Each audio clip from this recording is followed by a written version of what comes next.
एक सेकंड के लिए सोचिए, आपके मोहल्ले में एक इलेक्शन होता है, हर गली से कैंडिडेट आते हैं, सब मिलके एक बंदे को हराना चाहते हैं। प्लानिंग्स होती है, फिर मीटिंग्स होती है, पोस्टर लगते हैं और जब रिजल्ट आता है तो वही बंदा फिर जीत जाता है।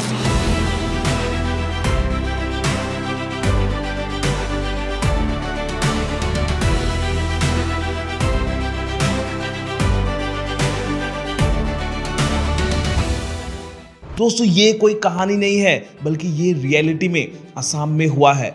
अप्रैल 9, 2026 को असम में असेंबली इलेक्शंस के लिए वोट हुआ और जब एग्जिट पोल आया तो एक्सिस माई इंडिया के मुताबिक बीजेपी को 88 से 100 सीट मिलने का दावा किया गया। रिपब्लिक चाणक्य के मुताबिक बीजेपी को 98 सीट्स और कई सारे एजेंसीज अपने एग्जिट पोल में बीजेपी को ही जितवाने का दावा कर रहे हैं और यही एग्जिट पोल कांग्रेस को सिर्फ 24 से 36 सीट में जीतने का गारंटी दे रहे हैं।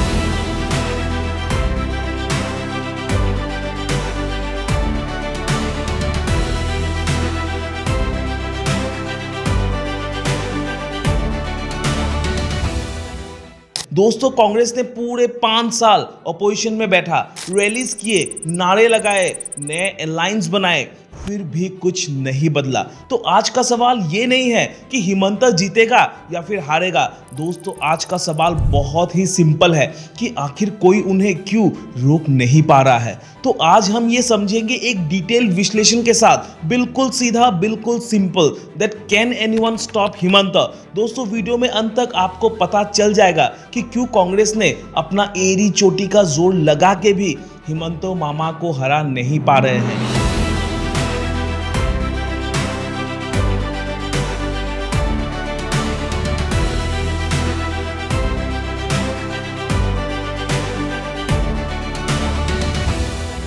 तो नमस्ते दोस्तों, मेरा नाम शिवम है एंड आप सभी का दिल से हार्दिक स्वागत है मेरे इस ज्ञान भरी जर्नी ज्ञानदीप में। दोस्तों चैनल पर नए हो तो सब्सक्राइब कर दीजिएगा, क्योंकि मेरे व्यूअर्स में से ऑलमोस्ट 90% व्यूअर्स जो वीडियो को पूरा देखते हैं लेकिन सब्सक्राइब नहीं करते हैं, तो प्लीज़ सब्सक्राइब कर दीजिएगा।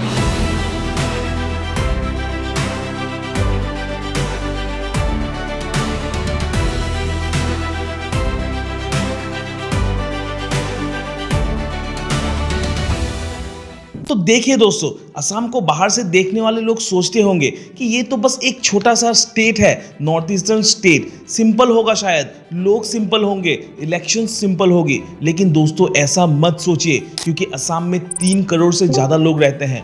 126 असेंबली सीट्स है, बांग्लादेश के बॉर्डर से कनेक्टेड, भूटान के बॉर्डर से कनेक्टेड, ईस्ट एशिया का गेटवे है असम। दोस्तों ये एक ऐसा स्टेट है जहाँ अलग अलग रिलीजियंस, अलग अलग लैंग्वेजेस, अलग अलग कम्युनिटीज सब एक साथ रहते हैं। यहाँ ऑलमोस्ट 35% मुस्लिम रहते हैं, टी ट्राइब वर्कर्स ऑलमोस्ट 17 से 80% रहते हैं और बाकी का पॉपुलेशन एक मिक्स्ड कम्युनिटी में रहता है, जहाँ असामीज, बंगाली, बिहारी, मारवाड़ी, बोडो और कई सारे लोग अलग अलग रिलीजन के यहीं पे साथ में रहते हैं। ये सब अलग अलग सोचते हैं और इनका वोटिंग पैटर्न भी दोस्तों अलग अलग है। लेकिन पॉलिटिक्स का एक सिंपल रूल है, जो सबसे ज्यादा लोगों को समझ आएगा वही लोगों के दिल में आएगा और वो ही जीतेगा। और हिमंता ने भी यही किया दोस्तों, लेकिन जिस सिस्टम से किया वो बहुत इंटरेस्टिंग है। चलिए एक एग्जांपल से समझते हैं। सोचिए आपका एक दोस्त है राजू नाम का, और राजू कॉलेज में हर साल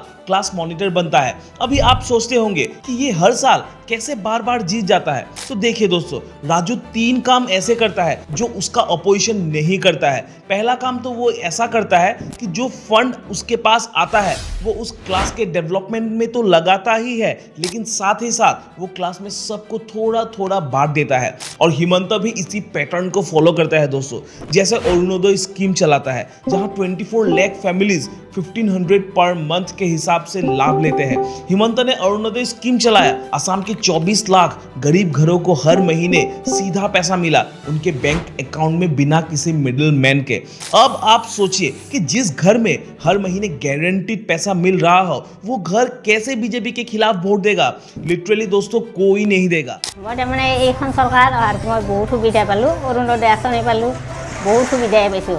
অন্য চৰকাৰে প্ৰতিশ্ৰুতি দিছিল ঠিকে, কিন্তু কোনোদিনে তাৰমানে বস্তু দিয়া নাই, মাজত দালালখিনিয়ে খাই পেলাইছিল। কিন্তু এইখন চৰকাৰ এনেকুৱা যে প্ৰত্যেকটা বস্তু তাৰমানে সেই ধৰণে পাইছে। फिर दूसरा काम है अपने वोटर्स के लिए डॉक्टर बन जाओ और उनके घाव पे मलहम लगाओ, और हिमंतो ने भी ये ही किया, क्योंकि असम में एक बड़ा इशू काफी सालों से था और वो है बांग्लादेश के इल्लीगल घुसपैठियों का इशू।